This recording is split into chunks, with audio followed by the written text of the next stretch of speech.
Welcome back. Episode number 33, the late great Harry S. Truman. By the time this episode airs, I may have no viewers left. So I appreciate if you're still out there. This show is, I'm a man of routine. So this show is, this pandemic has taken away my routine, and this show and reading, forcing myself to finish these books and record this show is giving me some semblance of normalcy. So I appreciate if you're still watching.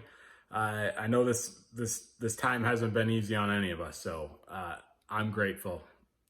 I know I'm not everybody's cup of tea. I've been in sales for 20 years, so I've got thick skin. So I do appreciate the people that are still out there watching. So Harry Truman, he takes over for FDR in 1945. He's only like 83 days in the vice presidency. Again, when Truman first met FDR, like he hadn't really even met him before he's picked as his vice president, and they sit outside the White House for tea, and FDR's hands are shaking so violently he's unable to basically pour cream into his tea. And Truman right then and there was like, holy crap, I'm gonna be the president. So Truman, he's the only president to fight in World War I. He was 34 years old. He fights in Europe. I know Eisenhower was in the military at that time, but never overseas. So Truman's our only president, World War I veteran that actually goes to Europe. His wife is Bess Truman, and his vice president. So he wins his own term in 48, and it's Alben Barkley. Okay, so Truman leading up kind of has a rough start. He's kind of a failed businessman, bounces around, fails at one thing after another, and he eventually gets involved in local politics, and then suddenly with the Missouri political machine gets elected to the Senate. And he does win a term in the Senate, and he actually wins re-election, but that point he gets picked to be FDR's vice president. But while he's senator, he actually makes a name for himself during World War II, and he goes after the war profiteers. And he just by himself travels in his car, driving all around the country, investigating all the people making all the military parts, and he uncovers this big rash of corruption, and so that's where his name kind of pops up, and he gets picked to be FDR's running mate in 44. So when he becomes president, he's only vice president for 83 days. And FDR hadn't, and we talked about this in the last episode, but didn't tell him anything. He was completely in the dark. He didn't know about the atomic bomb. He didn't know about any of the plans for what they were going to do with Germany post-war. So he spends like 20 hours a day just reading, trying to catch himself up to what's happening with the war and again, the atomic bomb. And I know as time has gone by, there's been, a big controversy. Did Truman do the right thing with dropping the atomic bomb? When you read about that time period, and again, you read it over and over as you read these presidents in order, FDR, Truman, Eisenhower, they were really worried about the Russians coming in and helping beat the Japanese. They were worried about the spread of communism into China and Japan. Also, it's not like, when they dropped the bomb, it's not like he was there and saw the destruction. I mean, he's just taking the word for it. Basically, everybody in the room was for it. Although Eisenhower did say that they shouldn't use it. So that's, kind of interesting. But at the time, and we're already firebombing Japan. We're firebombing the crap out of it. So it's like, did we save millions of lives by doing it? It seems like we did. It's hard to argue that. And seems like since then, the world's, done the right thing and not dropped another nuclear bomb, I guess. So Truman's a super, super hard worker, which I loved. Putting in the 20-hour days, basically worked himself to death.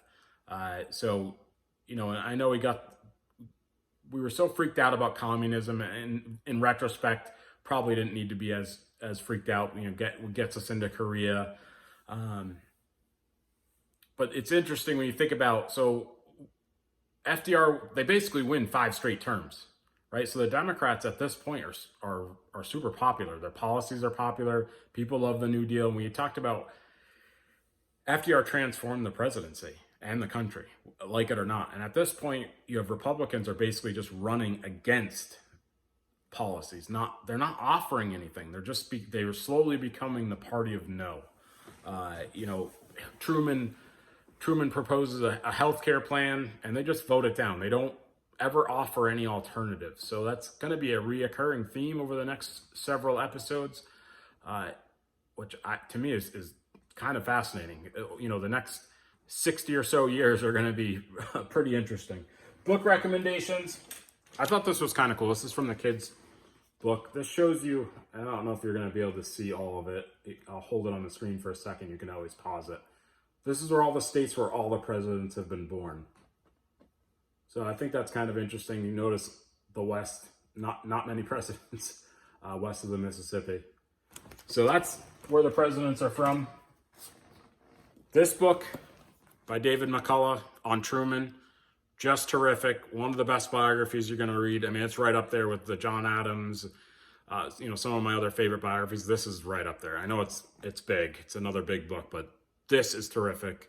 Again, time of big consequence with World War II. And he fought in World War I, so he's a big part of history. This is kind of cool.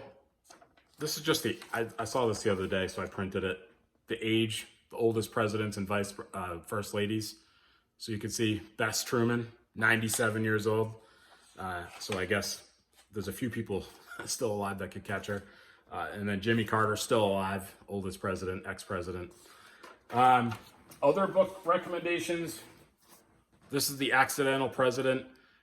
Again, this really just focuses in on that time period from when he became president to the time he dropped the bomb.